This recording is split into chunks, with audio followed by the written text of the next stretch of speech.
Hey everyone, S tier trader here, and wow, what a crazy trading week last week was.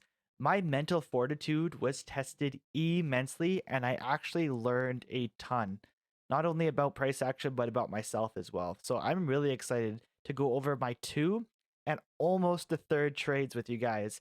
If you're only going to watch one trade, make sure it's the third one. I'll have a timestamp in the video and in the description below. Before we start, I just want to apologize about the delay in the videos. I had a very busy weekend and an excellent Valentine's Day with my lovely wife on Monday. And before we start, just know that I always give complete transparency regarding my trades. You can easily compare your own charts to mine using tradingview.com and looking up GBPUSD under the forex.com data feed. We are looking at my trade executions from February 8th to 10th, 2022. If you are skeptical at all, that's totally fine. Just please note I have my personal time listed in the bottom right. Let's get started on this insane trading week. All right, let's start with trade number one. This occurred on February 8th, 2022. And the main focus of this week is my targets at take profits number 2 and 3. This is where I was confident the weekly draw on liquidity was going to be. My game plan since the weekend was to determine how I could engage price so that I could ride the bull move to this draw on liquidity. So to start, we're going to do what we always do, and what you should always be doing is looking at the Forex calendar for the week. This can be found on forexfactory.com. I'll have a video shortly on how you can make an account there. So there were no news or volatility injections until Thursday. So even though I referenced the calendar before the trading week, I made the mistake of not planning out how price would hit my targets time-wise. I knew that the volatility was going to be low on Tuesday and Wednesday, so it doesn't make much sense to me now as to why I allocated 60% of my position to be taken off at profits 2 and 3 during these days. What I'm essentially saying is I should have had more take profit percentage off at my take profit 1 on the days where there was no volatility. This is the first trade you'll actually see me use my time and price protocols. Now that you've witnessed two trades previously, I'm hoping I can add these protocols to the charts without confusing you guys. If they're confusing at all, I'll make sure to have a graphic here that you can reference in future trades. The first protocol is simple. If time hits 2 p.m. Eastern Standard Time, which is 12 p.m. my time, my trade is closed. 100%, no exceptions. It doesn't matter if price is trading in my favor or against me. Time takes priority over price. I will always have this protocol in place unless one of the two following situations occurs. 1. If I'm trading the index futures or bond futures market. These are completely different asset classes from the Forex market, so the time protocol is slightly different. However, time is just as important in both the bond and index futures. And secondly, I won't be following this specific protocol if I'm taking a short-term or swing trade. So it's rare that I do this, but if the markets allow it, I will take these type of trades, and I'll let you know if I'm taking a swing or short-term trade before I actually execute. In those cases, I wouldn't actually be closing my trade after a single day of price action.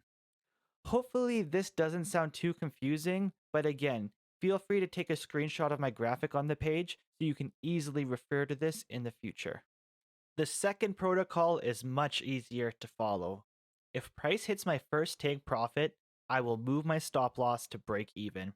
It doesn't matter what asset class I'm trading, what type of trading I'm doing, etc.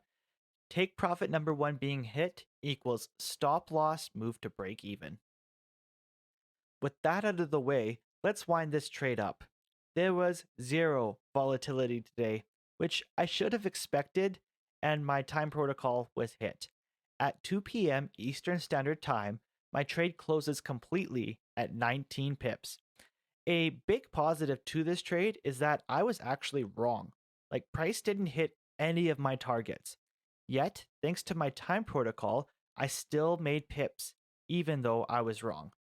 I haven't hit my goal for the week just yet though, so I will look to do that tomorrow. On to trade number 2, and I make the exact same mistake as I did yesterday. I allocated too low of a portion to take profit number 1. Again, I knew that there wasn't going to be much volatility, so it really doesn't make sense for me to have 60% of my position above take profit number 1. This might be an ego thing, or it might have just been me being extremely confident the draw was going to be hit, but either way, it's a mistake, and I've learned my lesson. The main difference this time is that I traded the London kill zone. If you have watched ICT's mentorship video number 8, he provides the ranges for both the London and New York kill zones. Kill zones are just essentially time frames that we work with. These are the kill zones that I operate my entries in. In my time, which is in the bottom right hand corner, London kill zone is from 12 a.m. to 3 a.m., which means I'll enter my trade and then I'll go to sleep. The New York kill zone is from 5 a.m. to 8 a.m. my time, which means I usually get to have a nap and then I will head to work. This trade, I placed my buy limit order an hour before London kill zone. This is because I am confident price will retrace to this level in an hour and I can head to bed early. Sure enough, price triggers my buy limit order during the London kill zone while I'm sleeping, and now I'm in the trade. Quick note, I may say London or LKZ in replace of London kill zone. They all mean the exact same thing. After encountering under 15 pips of drawdown, price ends up hitting my first take profit just after LKZ. Excellent. Price not only hit my entry while I was sleeping, but it also hit my first take profit while I was sleeping. Again, I should have taken more position off here, let's say 60%, but it is what it is.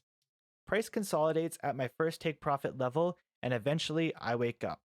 I set my stop loss to break even, just like my second protocol states. Then I head back to bed for a nap. Price then does a large retracement, almost touching my stop loss at my break even point. This is why my protocol of putting my stop to break even after taking first profit is so essential. If price hits my stop, that's totally fine. I'm going to be profitable on this trade regardless. In fact, if my stop is hit here, I would have 11 net pips on this trade, giving me 30 for the week. That would have been enough to meet my goal. Price bounces a bit higher from here, and I decide to take another partial profit when I wake up. 40% comes off of my position, which leaves me 20% remaining in the trade. I could have taken all of the trade off here, but I left a piece on as a potential cookie, as we like to call it. A cookie is also known as a leader, which is essentially a best case scenario. You always want to have a cookie on just in case price runs in your direction more than you're expecting. Cookies are small positions that won't hurt your overall trade if they get stopped out, but they could potentially reward you if price runs to your best case scenario. These cookies also have a purpose. They pay for your mistakes in the market. Sometimes I'll get in too early and get stopped out. Other times I might misclick a short entry when I actually wanted to buy. When you hit these cookie trades, they essentially cover human mistakes in the market. If this is confusing at all, you're going to see lots of cookies in future trade reviews, and hopefully you'll be able to learn what they are then. My cookie doesn't actually occur in this case. Price runs down to my stop loss, and the remaining 20% of my position is closed. No problem at all. I've made 18 pips on this trade, giving me 37 on the week. I'm pretty pumped that I've grinded out 37 pips on the week already, and price hasn't actually come close to my weekly draw on liquidity. And there's been no volatility, so I'm pretty happy. Tomorrow, though, that's where the volatility will occur, and wow, am I ever ready to execute on it. Okay, now we're on to trade number 3, and oh man, there is so much to digest here. I think a picture is definitely worth 1,000 words in this case, so let's just check this out. Here was my order during London kill zone.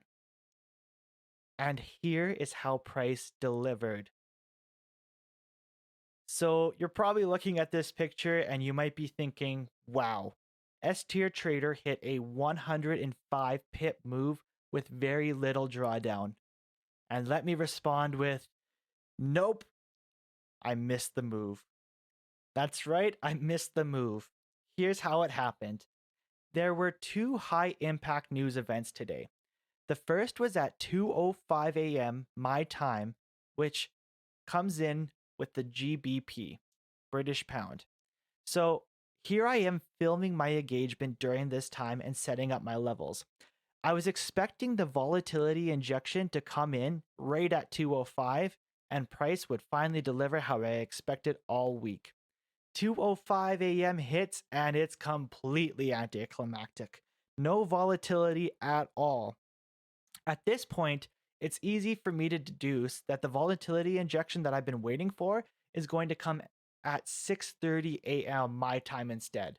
So I end up stopping the recording, which, in complete transparency, I'm going to say stopping a recording is the equivalent of canceling my buy limit order. I ended up staying awake for another hour, watching price move higher and higher. As it ran into the 135.70s, I determined a retracement of 45 pips to my buy limit would be too steep, so I decided to go back to bed and wait for 6:30. I wake up at 6:36 a.m. and immediately look at my phone. Price was around 135.40 at this time. In my foggy state, I convinced myself that the news was over and that price was not going to come down deep enough to hit my buy limit if I were to set it again. I wasn't comfortable with the move and I chose to leave it. So, this honestly was a real good move on my part, leaving price alone, even though I missed out on a huge move. So, for starters, I already exceeded my 23 pip goal for the week. With my weekly goal already hit, any attempt for more pips is simply greed at that point. My greed would have paid off immensely in this case. However, I shouldn't be allowing greed dictate my trading decisions. I didn't let emotion dictate my trading, so that certainly is a plus. Second, I wasn't comfortable with the move. I wasn't comfortable with what price was giving me at the time. If I'm not comfortable, I shouldn't be engaging in the market. I haven't seen a lot of these crazy whipsaw moves yet, but the next time it happens, no doubt I'll be more comfortable with engaging. In hindsight, I am happy with how I handled this engagement. But damn, is it not a punch to the gut for being completely right on both the entry and the target, especially when I was locked on that target all week. But honestly, that's just trading. That's what's going to happen when you're trading. I'm sure there's going to be more than a handful of gut punchers throughout my trading career, and it's important to learn how to manage and learn from them. I'm actually glad that I experienced this missed opportunity. No doubt I'll remember this in my future trading engagements. I also really hope that you value the transparency that I'm giving you here. I could have easily just left out this commentary and showed you my entry picture merging into my take profit picture and said, hey, I made 105 pips on this trade. But our goal here on this channel is to become professional traders.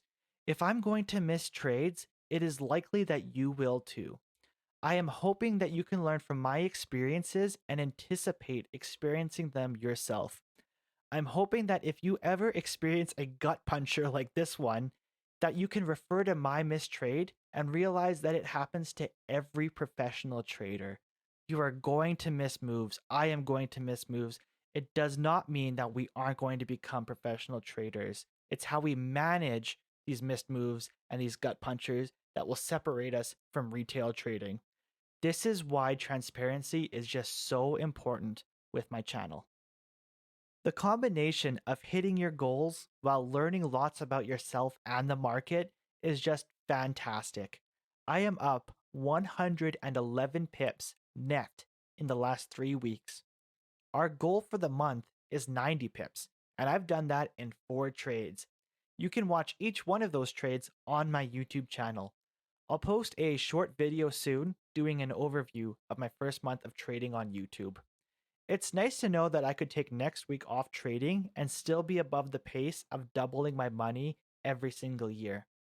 My main takeaways this week are the following. I need to take a higher percentage of nearby profits when I expect non volatility during those days.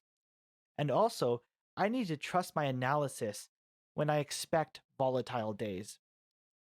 My positives for the week were my technical tools and how I use them for both my entries and targets, and I did a great job of not letting emotion dictate my trading.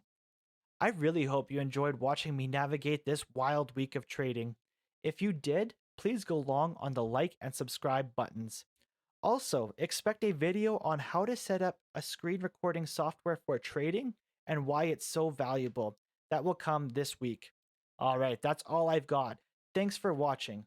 Good luck and good trading. If you want to learn how to become a professional trader, click that video on the left.